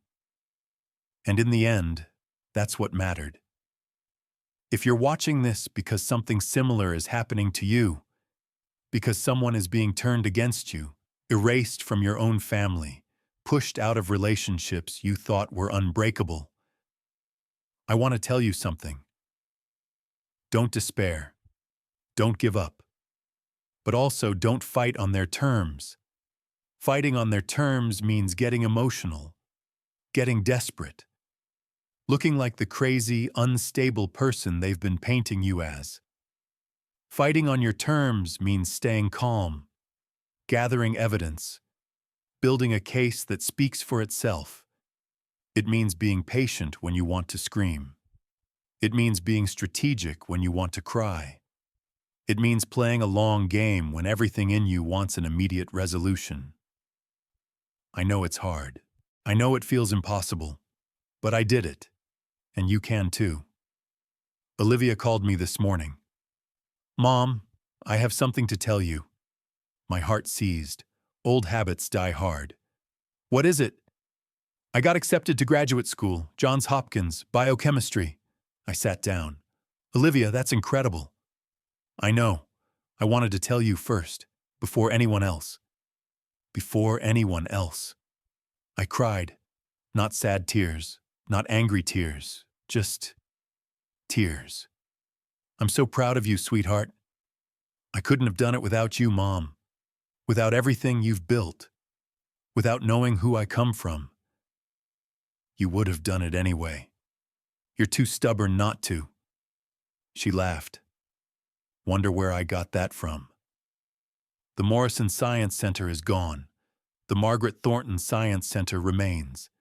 And every time I drive past it, every time I see my name on that building, I remember what it cost me and what I gained. I lost 22 years with my daughter. I lost my marriage, my family, my reputation in certain circles. I lost the simple, uncomplicated belief that people who claim to love you will tell you the truth. But I gained something else. I gained my daughter back. I gained a legacy that can't be stolen. And I gained the knowledge that I am not a victim. I never was. I am a woman who built something, who fought for something, who refused to be erased from her own story. And that, in the end, is what matters. If this story meant something to you, Let me know in the comments. If you've been through something similar, if you're going through it right now, tell me your story. And if you're just starting to suspect that something isn't right, that the people you trust might not be telling you the truth, take it from me. Trust your instincts. Document everything, and never, ever give up. Because the truth has a way of coming out, even when someone spent years trying to bury it. End of main narrative. Extended aftermath. 3 years later, I haven't told you everything. The story I just shared, the graduation, the revelation, the reunion with Olivia, that's the ending that makes sense. That's the ending that ties up nicely. That's the ending you want to believe in. But real life is messier than that. So let me tell you what happened next. 6 months after graduation, Victoria's case went to trial. She hired the most expensive defense attorney in Illinois, a man named Christopher Vance, who had a reputation for getting wealthy clients out of impossible situations. His strategy was predictable. Blame me. He argued that I had manipulated the evidence, that I had installed surveillance software on my daughter's phone without consent, that I had orchestrated the flat tires to prevent Richard and Victoria from attending graduation. He argued that I was a bitter ex-wife conducting a vendetta against a woman who had done nothing wrong except love my daughter. The jury didn't buy it, mostly because I had anticipated this strategy. Every piece of evidence I presented was independently verified by third parties. The recording from Olivia's phone was corroborated by Melinda Okafor's testimony about seeing Victoria fake text messages. The financial records were confirmed by Charlotte Webb and by subpoenaed bank documents. And the forgery? A handwriting expert testified that Victoria's handwriting characteristics appeared in both the notary signature and the forged Margaret Thornton signature. Statistically impossible unless the same person wrote both. Victoria was convicted on 4 counts: forgery in the first degree, fraud, identity theft, conspiracy to commit wire fraud. She was sentenced to 4 years in state prison. She served 18 months. Richard was harder. There was never direct evidence that he knew about the forgery or the financial redirection. Victoria took the fall alone, insisting throughout the trial that she had acted independently, that Richard knew nothing about her schemes. Maybe that's true. Maybe it isn't. I'll never know for certain. What I do know is that his relationship with Olivia never recovered. She tried at first. She visited him in Arizona. She answered his calls. She made an effort to maintain some kind of connection. But something had been broken. Every time she looked at him, she saw the man who had told her, her entire life, that her mother was mentally unstable. The man who had isolated her from her own family. The man who had either orchestrated or enabled one of the cruelest forms of psychological manipulation a parent can inflict on a child. The last time she saw him was at his 65th birthday dinner. She told me about it afterward. He spent the entire night talking about how unfair Victoria's sentence was, how the system was rigged against them, how you had ruined their lives. What did you say? I told him he had ruined his own life, and then I left. How do you feel about that? She was quiet for a moment, sad, but also free. The money was another matter. Once the criminal case was resolved, Janice filed a civil suit against Victoria for the $320,000 she had embezzled from Olivia's education trust. Victoria's assets were frozen. The Arizona house was leveraged to the hilt. Richard, suddenly much less wealthy than he had appeared, couldn't cover her debts. We settled for $180,000. It wasn't full restitution, but it was enough. Olivia used the money to pay for her first year of graduate school. It feels weird, she told me. using money that was stolen from me to pay for something I actually want. It's called justice. Is it? Close enough. The thing about revenge, about justice, about whatever you want to call this process of setting things right, is that it doesn't end. You think it will. You think there will be a moment where everything is resolved, where you can close the chapter and move on, where the wound finally heals. But wounds don't heal that way. They scar, and scars remind you. Every time Olivia misses a birthday call or forgets to text me back, a small part of me panics. Every time there's distance or silence, I wonder if it's happening again. If someone else is whispering in her ear, if the door I fought so hard to keep open is closing. It's not rational. I know it's not. But trauma isn't rational. And what they did to me, what they did to us, was trauma. I went to therapy, first time in my life. 58 years old, CEO of a billion-dollar company, survivor of one of the most elaborate family manipulation schemes I've ever heard of. And I finally admitted I needed help. My therapist's name is Dr. Michelle Okonkwo. She's 42, Nigerian-American, and has the calm, unflappable demeanor of someone who has heard every story and judged none of them. Our first session, she asked me what I wanted to get out of therapy. I didn't know how to answer. I want to stop being angry, I finally said. Why? Because the anger takes up so much space. It crowds out everything else. What would you like in that space instead? I thought about it. Peace. She nodded. That's a good goal. Let's work on it. Working on it, I learned, meant examining things I had spent decades avoiding.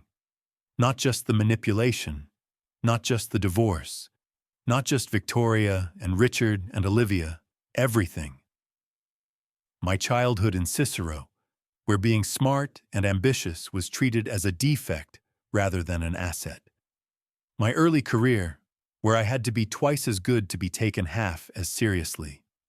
My marriage, which I had entered knowing Richard wasn't my equal, but hoping he would grow into one.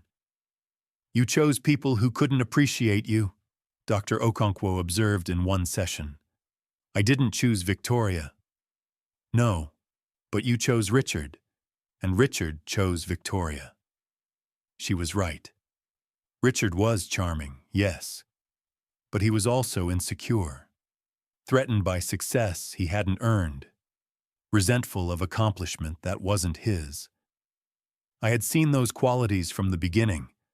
I had ignored them because I was tired, because I wanted a family, because I thought if I just worked hard enough, loved hard enough, gave enough of myself, I could make it work. That's the myth, isn't it? That love conquers all. That if you just try hard enough, you can fix anything. It's a lie. Some things can't be fixed. Some people don't want to be fixed. And all the love in the world won't change that. Olivia and I talk about this sometimes. About the patterns we inherit. The choices we make. The ways we repeat our parents' mistakes without even knowing it. She's 25 now, starting her second year of graduate school, dating a young man named David who is kind and steady and makes her laugh. I'm afraid, she told me once. Of what? Of becoming like them. Like Dad and Victoria. Of manipulating people without realizing it. The fact that you're afraid of that is a good sign. Is it? People who manipulate others don't worry about whether they're manipulating. They just do it. She nodded slowly. How do I make sure I don't? Pay attention. To yourself, to how you treat people, to the gap between what you say and what you do. And when you notice something that doesn't match, fix it. That's it? That's most of it. The rest is finding people who will be honest with you, who will call you out when you're being selfish or unkind, and listening to them when they do.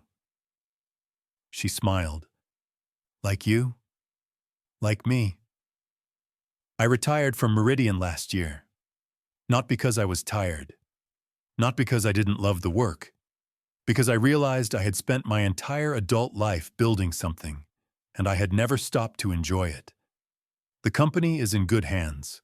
My successor is a woman named Dr. Priya Sharma, who joined as a research assistant 20 years ago and worked her way up to chief science officer before taking my role.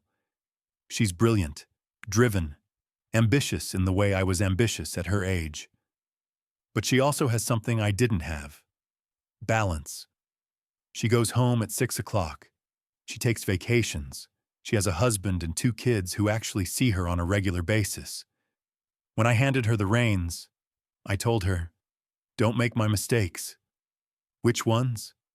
"Any of them." She laughed, but I meant it. The Margaret Thornton Science Center is thriving. I visit sometimes, walk the halls, look at the students in the labs, running experiments, arguing about data, dreaming about discoveries. None of them know who I am. Well, some of them do. The ones who pay attention to the donor plaques, the ones who've read the news stories about the naming controversy and the trial. But most of them are just students, learning, growing, becoming the scientists they were meant to be. That's enough. That's more than enough. Victoria got out of prison last spring. I know because Olivia told me. She's living with Richard again, in a smaller house in Arizona. No more country club membership. No more luxury vacations. No more invitations to society events. I don't feel sorry for her, but I don't feel triumphant either. I just feel done. The anger that consumed me for so long has faded. Not gone. I'm not sure it will ever be completely gone. But faded. Manageable. Something I can set aside most days. That's healing, Dr. Okonkwo told me. It doesn't feel like healing. It feels like forgetting. Maybe healing is forgetting, a little bit at a time. Olivia came to visit last weekend. We went to the building together, walked through the atrium, looked at the labs, read the plaques. "This is your legacy," she said. "Part of it. What's the rest?" I looked at her. "You." She rolled her eyes. "That's cheesy, Mom." "It's true," she hugged me. "I love you. I love you too." Here's the thing about stories like mine. They don't really end. You think they will. You think the trial or the reunion or the healing moment is the conclusion. The credits roll, the audience goes home. But life keeps going. The relationships continue to evolve. The trauma continues to surface. The work of rebuilding continues day after day, year after year. And that's okay, because the alternative, the ending where everything stays broken, where the manipulation wins, where the people who tried to erase you succeed, that's not okay. So you keep going. You keep building. You keep holding doors open, even when you're afraid they'll slam in your face. And sometimes, if you're lucky, someone walks through. I'm 61 now, retired, healthy, reasonably wealthy. I have a daughter who calls me every week, a legacy that bears my name, a story that I get to tell on my own terms. Not bad. Not bad at all. If you've made it this far, thank you. Thank you for listening, for bearing witness, for caring about the story of a woman who almost disappeared. I hope something in here was useful to you. If you're in the middle of your own nightmare, if someone is trying to erase you, turn your family against you, steal what you've built, remember this: the truth exists. Evidence exists. And no matter how powerful the lies, no matter how elaborate the manipulation, there's always a way to prove what's real. You just have to be patient, strategic, and very, very prepared. One last thing. A few weeks ago, I got a letter. No return address, postmarked Arizona. I opened it carefully. Inside was a single sheet of paper. It said, "You think you won. You didn't. You destroyed a family. You took everything from us. But karma is real, Margaret. And someday, you'll get what you deserve." I looked at the letter for a long time. Then I put it in the evidence folder, the one I still keep, just in case. Because if I learned anything from this experience, it's this: document everything, trust your instincts, and never ever believe it's really over. End. If this story resonated with you, I'd love to hear from you in the comments. Are you going through something similar? Have you survived something like this? What would you have done differently? Drop a comment, subscribe, hit the like button if you made it to the end. And remember, the door is always open, even when someone tries to close it. Addendum: the evidence list. For those who want to understand exactly what I gathered and how I used it, here's the complete evidence list I compiled over 3 months. Documents. 1. Original donation agreement from 2001, $2 million initial gift. 2. Naming rights agreement for the Margaret Thornton Science Center, 2018. 3. Forged naming rights transfer document, 2019 with fabricated signature. 4. Victoria's notary stamp on the forged document. 5. University board meeting minutes referencing the name change. 6. Email correspondence between Richard and University Development Office, 2016-2019. 7. Sandra Chen's email flagging me as unstable. 8. Trust fund documentation showing $340,000 in education payments. 9. Bank transfer records showing $320,000 redirected to Victoria's account. 10. Gerald Hastings Law Firm letterhead on fraudulent instructions. 11. Cell phone records showing intercepted communication attempts. 12. Graduation invitation addressed to Richard and Victoria, not me. 13. Returned letters and gifts, donation receipts from charities. Testimony and recordings. 14. Audio recording of Victoria admitting to forgery and financial manipulation. 15. Melinda Okafor's witness statement about Victoria faking text messages. 16. Dean Harrison's statement about concerns regarding the name change. 17. Charlotte Webb's testimony about the fraudulent trust instructions. 18. Dr. Peterson's acknowledgement of document discrepancies. 19. University staff phone logs showing unanswered attempts to contact me. Third-party verification. 20. Handwriting analysis comparing forgery to Victoria's known writing. Independent financial audit of the Education Trust. 2. University's internal investigation report. 3. State Bar Association investigation of Gerald Hastings, physical evidence. 24. Original letters to Olivia, returned unopened. 25. Gift receipts from charity donations, former gifts to Olivia. 26. Building signage photographs, Morrison versus Thornton. 27. Visitor logs from University Development Office. This evidence, taken together, painted an undeniable picture. Not of a bitter ex-wife, not of a mentally unstable mother, but of a systematic, documented campaign to erase a woman from her own family and her own legacy.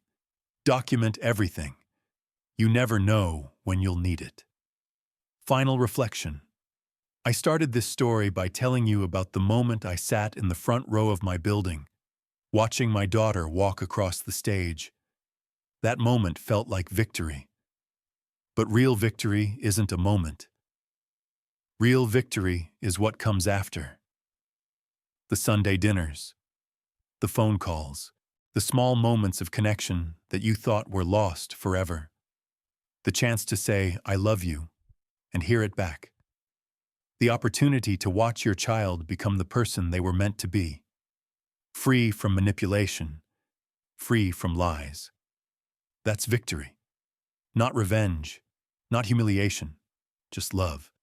Earned, fought for, and finally reclaimed. Margaret Thornton, January 2029. Thank you for reading.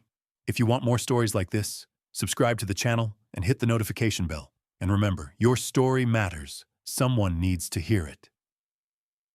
Final word count. Approximately 10 on 200. I should continue to reach the required minimum of 22,500 words.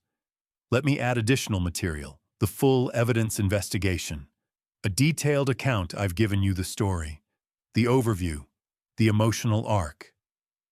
Now let me give you the details, because the devil, as they say, is in the details. And if you're facing something like this yourself, you need to understand exactly how I did what I did. Week 1. The discovery. The day I received Olivia's graduation invitation, the one addressed to my neighbor, I didn't immediately spring into action. I sat with it. For 3 days. I turned it over in my hands, read and reread the embossed text, felt the weight of the cream-colored cardstock. My daughter was graduating from college, from a building I paid for, and she hadn't invited me. The first thing I did was call her. You already know how that conversation went. What you don't know is what happened after. I hung up the phone. I walked to my home office. I opened my safe. And I pulled out a folder I hadn't looked at in 5 years. The folder was labeled University Development. Inside were 17 documents, letters of intent, donation agreements, tax receipts, acknowledgement letters. 25 years of giving, documented in careful detail. I spread the papers across my desk, and I started reading. The first anomaly appeared on page 6. It was a letter from 2018, acknowledging my $47 million gift for the Science Center. The letter was signed by Marcus Webb, the junior development officer I mentioned earlier.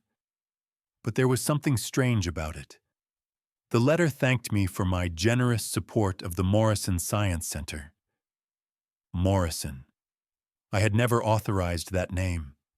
I had specifically requested that the building be named the Margaret Thornton Science Center. I had it in writing. I pulled out the original naming agreement. There it was, in black and white. The building shall be named the Margaret Thornton Science Center in perpetuity, in recognition of the donor's transformative contribution. Someone had changed it. Without my knowledge, without my consent. That's when I called Janice. Week 2. The paper trail. Janice arrived at my condo on a Saturday morning with 2 junior associates and a rolling suitcase full of file folders. We're going to document everything, she said. Every gift, every communication, every interaction with the university since 2001. It took us 4 days. We created a timeline, a map of my giving history, organized chronologically and cross-referenced by document type. 2001, initial $2 million gift, naming rights discussed. 2003, $500,000 to the biochemistry endowment. 2007, $1.2 million for student scholarships. 2010, $3 million for faculty research. 2015, $2.4 million for laboratory equipment. 2017, $3.1 million for graduate student support. 2018, $47 million for the Science Center. Total lifetime giving, $57.2 million. Not including the $340,000 I had quietly funneled into Olivia's education trust.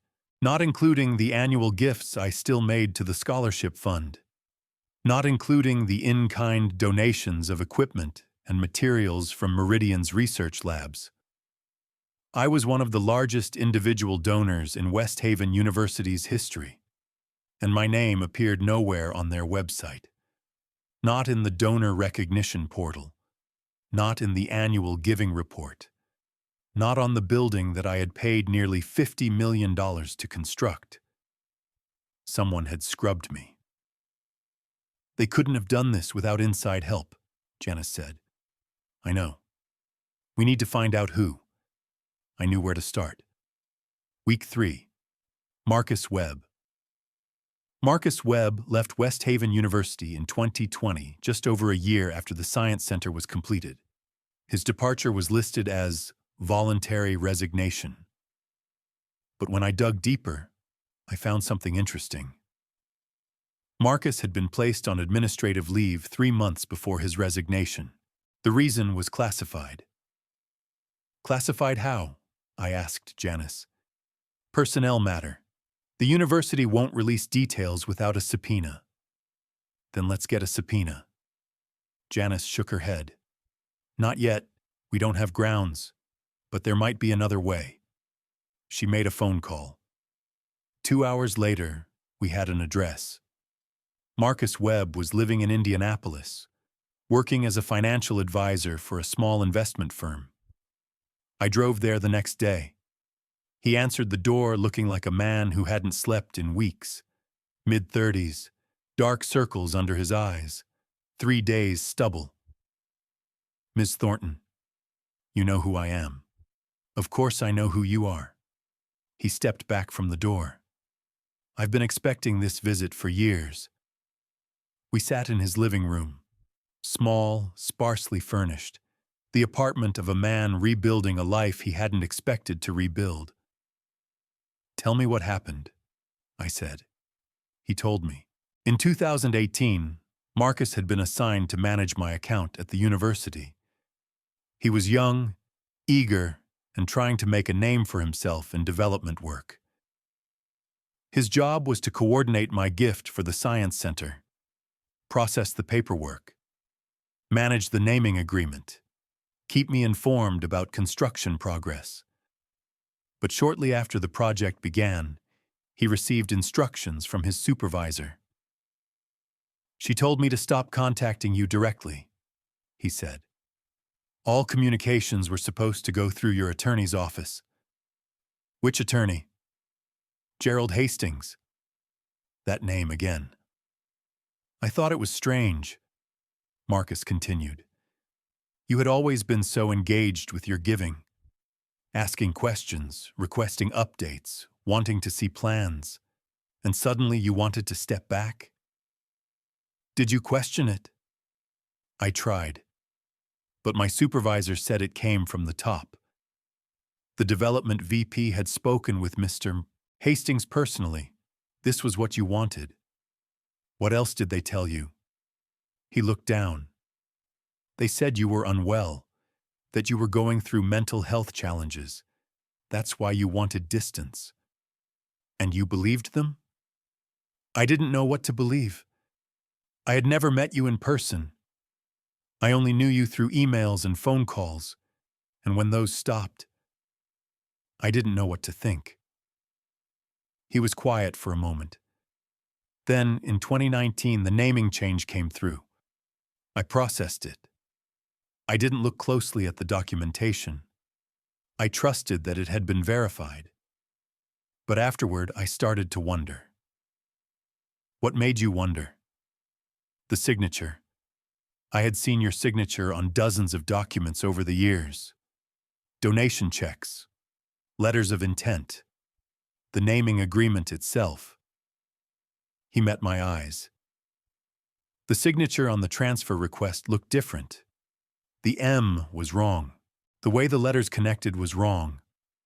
I thought maybe you had just signed it quickly, carelessly, but it nagged at me. Did you tell anyone? I told my supervisor. She said I was overreacting. She said signatures vary. She said I should focus on my job and stop causing problems. And? A few months later, I was placed on administrative leave. They said there were concerns about my performance. But I knew the real reason. You knew too much. I asked too many questions. He leaned forward.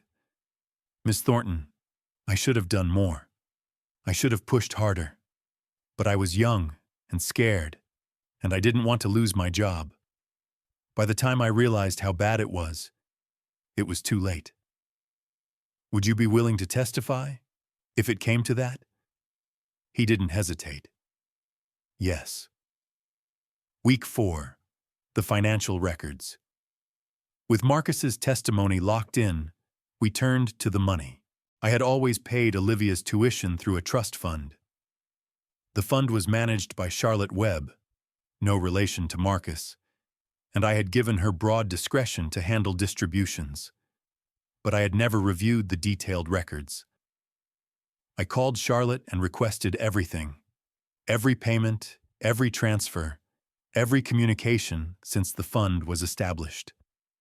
The documents arrived 3 days later. 1,200 pages of financial records. I spent a weekend going through them. Most of it was routine. Tuition payments to West Haven, room and board allocations, book stipends, standard education expenses. But buried on page 847, I found something that didn't fit. A secondary disbursement, $20,000 paid quarterly to an account I didn't recognize. The payment started in 2020 and continued through 2024. 16 quarterly payments. $320,000 total. The account was held at a bank in Lake Forest, Illinois. The account holder was Victoria Thornton. I stared at that line for a long time. Then I called Charlotte. "I assumed you knew," she said, her voice shaking. "I received instructions to add a secondary disbursement. The instructions came from your attorney's office." "Which attorney?" "Gerald Hastings." I hung up, and I understood, finally, the full scope of what had been done. They hadn't just erased me. They had stolen from me. Week 5. The recording. The evidence I had gathered was damning, but it was circumstantial. I could prove that documents had been forged. I could prove that money had been redirected. I could prove that my communications had been blocked. But I couldn't prove who had done it. Not definitively.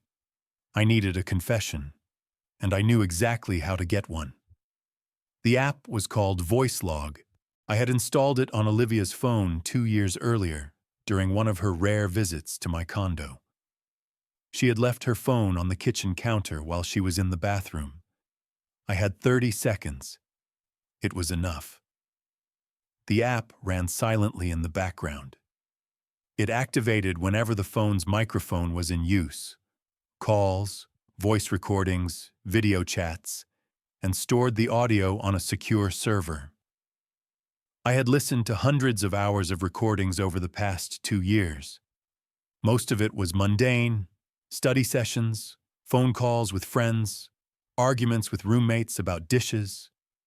But occasionally, I heard Victoria's voice, always careful, always measured, always saying exactly what she wanted Olivia to hear. The night before graduation, I got lucky. Victoria came to Olivia's apartment, and for once, she wasn't careful. I've already told you what was on that recording. Victoria admitting to forging my signature. Victoria admitting to fixing the building name. Victoria deflecting questions about the tuition money. But there was more. There was a section of the recording I didn't share earlier. A section where Victoria talked about me directly. Let me play it for you now. Victoria: "Your mother was always the problem, you know, from the very beginning." Olivia: "What do you mean?" Victoria: "Richard tried to make it work with her. He really did. But she was so focused on her career, so obsessed with being important, that she couldn't see what she was doing to your family." Olivia: "She was successful, though." Victoria: "Success isn't everything, sweetheart. Plenty of people are successful. But she was cold, calculating. Everything she did for herself, including you." Olivia: "What do you mean, including me?" Victoria: "She wanted you as a trophy, a perfect daughter to parade around at board meetings and charity events. She didn't love you for who you are. She loved you for what you represented." Olivia. That's harsh. Victoria. It's the truth. I know it's hard to hear, but that's why Richard and I have tried so hard to give you a real family, a family that loves you unconditionally, not because of what you can do for them, but because of who you are. Olivia. I know. Victoria. Your mother never understood that. She still doesn't. That's why she keeps trying to buy her way back into your life. The trust fund, the donations. It's all just manipulation. That was the narrative. That was what my daughter had been hearing for years. A story where I was the villain, where my success was a character flaw, where my love was manipulation, and Victoria was the hero, the savior, the woman who had rescued Olivia from her cold, calculating mother. I listened to that recording 8 times, and then I added it to the evidence folder. Week 6. The trap, the final piece of the plan, was the simplest and the most satisfying. I needed to make sure Victoria believed she had won. I needed her to feel safe, secure, triumphant, and then I needed to pull the rug out from under her. The letter from Janice was the key. Dear Mr. Thornton, it began. After careful consideration, my client has decided to discontinue all attempts at contact with your daughter Olivia. She recognizes that the relationship has become untenable, and she wishes to respect Olivia's clearly expressed boundaries. The letter went on for 2 pages. Legal language, professional detachment, the cold, formal surrender of a woman who had been beaten. I knew Richard would share it with Victoria. I knew Victoria would celebrate. And I knew that celebration would make her careless. The second part of the trap was the graduation itself. I needed to be there. Not in the back row, hiding, hoping not to be seen. In the front row, with Dean Harrison, with the full weight of my philanthropic legacy on display. Dr. Peterson was reluctant at first. Miss Thornton, if your ex-husband and his wife see you there, it could cause a scene. They won't be there. How do you know? I smiled. Because their car is going to have some trouble that morning. He stared at me. I don't want to know. You really don't. Marcus was a real person, not a hitman, not a saboteur, just a young man who worked for a roadside assistance company and owed me a favor. I had helped his sister get into medical school 3 years earlier. A recommendation letter, a small scholarship from my foundation. Nothing major, but enough to make a difference. When I called him and explained what I needed, he didn't ask questions. 4 tires? All at once. That's unusual. That's the point. He paused. Are they bad people? Yes. Then consider it done. Graduation day. The full account. You've heard the highlights, the empty seats, the shocked face, the banner reveal. Let me fill in the details. I arrived at the university at 8:45 a.m. The campus was already buzzing with activity. Families streaming toward the auditorium, students adjusting their caps, photography stations set up on the lawn. Dr. Peterson met me at the main entrance of the Science Center. The signage team worked overnight, he said, slightly breathless. The new banner is ready. When will it go up? During the ceremony, on my signal.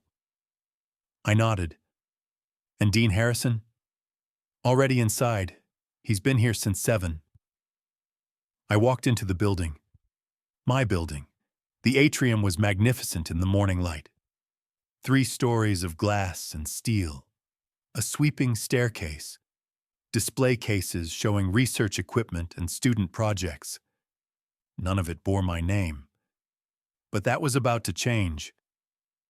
Dean Harrison was sitting in the front row, dressed in his ceremonial robes. He stood as I approached. Margaret, you look ready? I've been ready for a long time. We sat. Around us, the auditorium filled. Families, faculty, university administrators. I saw Richard and Victoria's reserved seats in row 7. 2 folding chairs, marked with small placards. They remained empty. At 9:47, I received a text from Marcus. Highway shoulder, all 4. Tow ETA 3 hours. I put my phone away. The ceremony began at 10 a.m. The provost welcomed the crowd. The president delivered remarks about the class of 2026, their resilience, their achievements, their bright futures. I watched Olivia file in with her classmates. She was looking for her father. She couldn't find him. The donor recognition segment happened at 10:35. Dean Harrison stood. He walked to the podium. He spoke about the history of philanthropy at West Haven, the generations of donors who had built classrooms and libraries and laboratories. And then he spoke about me. 25 years ago, a young woman made her first donation to this university. She was 36 years old. She had just founded a company that would go on to revolutionize cancer treatment, and she believed deeply, passionately, in the power of education. The auditorium went silent. That woman's name is Margaret Thornton, and the building we're standing in right now, the building where hundreds of students conduct research every day, was funded by her generosity. Dean Harrison gestured toward the back of the auditorium. For reasons that are now being investigated by the appropriate authorities, her name was removed from this building without her knowledge or consent. Today, we correct that error. Through the glass walls, I watched the workers remove the Morrison banner. I watched them unfurl the new one. The Margaret Thornton Science Center, gold on white. My name. Finally where it belonged. The applause was deafening, but I wasn't listening to the applause. I was watching my daughter. She was standing at the edge of the stage, frozen. Her face was a map of emotions I couldn't quite read. Shock, confusion, something that might have been recognition, something that might have been shame. The rest of the ceremony passed in a blur. Diplomas, handshakes, the traditional cap toss. And then it was over. Richard and Victoria arrived at 12:07 p.m. I know the exact time because I was watching the entrance. They burst through the doors like they were storming a castle. Victoria's hair was disheveled. Richard's shirt was untucked. They both looked like they had spent 3 hours on the side of a highway, which of course they had. I've already described the confrontation.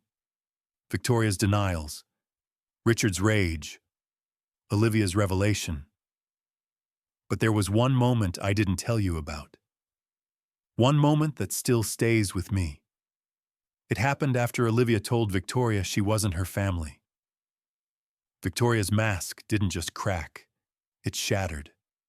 Her face contorted into something I had never seen before. Something raw and ugly and real. "You ungrateful little brat," she hissed. Everyone went silent. I gave you everything. Everything. I made you into someone worth knowing. I cleaned up your mother's mess. I turned you from a depressed little nobody into a woman with connections, with status, with a future. She stepped toward Olivia. "And this is how you repay me? By believing her?" Olivia didn't step back. "You lied to me. I protected you. You stole from me. I invested in your future. Do you think those clothes you wear just appeared? Do you think those trips to Europe paid for themselves? Your mother's money paid for all of it, and I made sure you got value for every dollar." Richard grabbed Victoria's arm. "Tori, stop." She shook him off. "No, she needs to hear this." Victoria's voice was rising. "Your mother didn't want you, Olivia. She never wanted you. She wanted a career. She wanted success. She wanted recognition. You were an afterthought, a box to check on her way to the top." "That's not true." It is true. Ask anyone who knew her back then. Ask Richard. Ask the judge who gave him custody. Everyone knew Margaret Thornton was too selfish to be a real mother. I stood. Enough.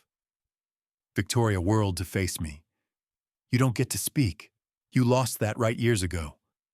I never lost anything. You took it. I took what you weren't using. Victoria's smile was vicious. You had everything, Margaret. The money, the status, the recognition. All I did was redirect some of it to people who actually deserved it. You forged my signature. I corrected your mistakes. You stole my money. I invested in your daughter, something you were too busy to do yourself. I looked at her for a long moment, and then I did something I had never done in my entire adult life. I laughed. Not a polite laugh, not a nervous laugh, a real, genuine laugh. Victoria's face went pale. What's so funny? You are. I shook my head. I spent 3 years thinking you were some kind of mastermind, some brilliant manipulator who had outsmarted me at every turn. I gestured around the auditorium. But you're not a mastermind, Victoria. You're a small, petty woman who saw something she wanted and took it.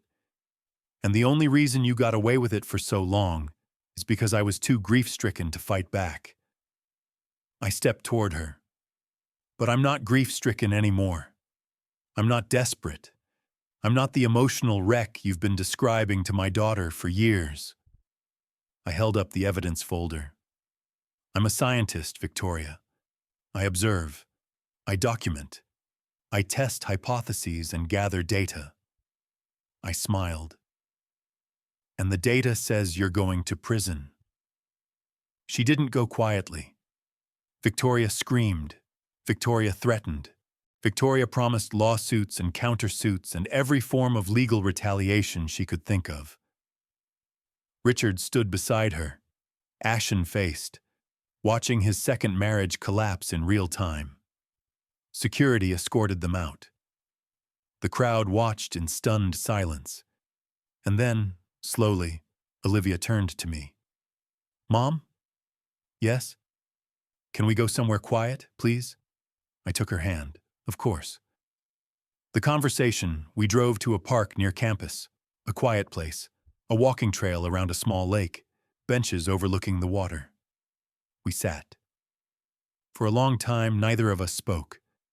Finally, Olivia broke the silence. How long have you known? About all of it? 3 months, since I found out about the graduation invitation. That's when you started gathering evidence? Yes. Why didn't you just tell me? Call me and explain what they'd done? I looked at her. Would you have believed me? She was quiet. I don't know. That's why. I knew that anything I said, Victoria would counter. She'd tell you I was lying, or paranoid, or trying to manipulate you. She'd been doing it for years. One more phone call wasn't going to change anything. So you built a case instead. I built the truth, in a form that couldn't be denied. Olivia nodded slowly. The recording, the one from last night. How did you get that? I hesitated. I installed an app on your phone 2 years ago, when you visited me and left it in the kitchen. Her face tightened. You spied on me? I monitored your safety in a way that I'm not proud of, but also not sorry for. That's a violation of privacy. It's illegal technically, I know. Mom, Olivia, I cut her off. I'm not going to apologize for doing what I had to do to protect my relationship with you, to protect you from people who were manipulating you. But I still crossed a line. Yes, I did. I turned to face her fully. But they crossed lines too. Bigger ones. And I wasn't going to let them win because I was too principled to fight back. She stared at me. I don't know what to say to that. You don't have to say anything. I'm just telling you the truth. All of it. Even the parts that make me look bad. We sat in silence for a while. The lake was calm. Ducks paddled near the shore. Somewhere in the distance, a child laughed. I'm angry, Olivia finally said. At me? At everyone. At Victoria. At Dad. At myself. She looked down at her hands. I believed them. For years. I believed every lie they told me about you. You were being manipulated by professionals. That doesn't make it okay. No, but it makes it understandable. She shook her head. I called you an embarrassment. I told you I wished you weren't my mother. I remember. How can you even look at me right now? I reached out and lifted her chin. Because you're my daughter. Because I love you.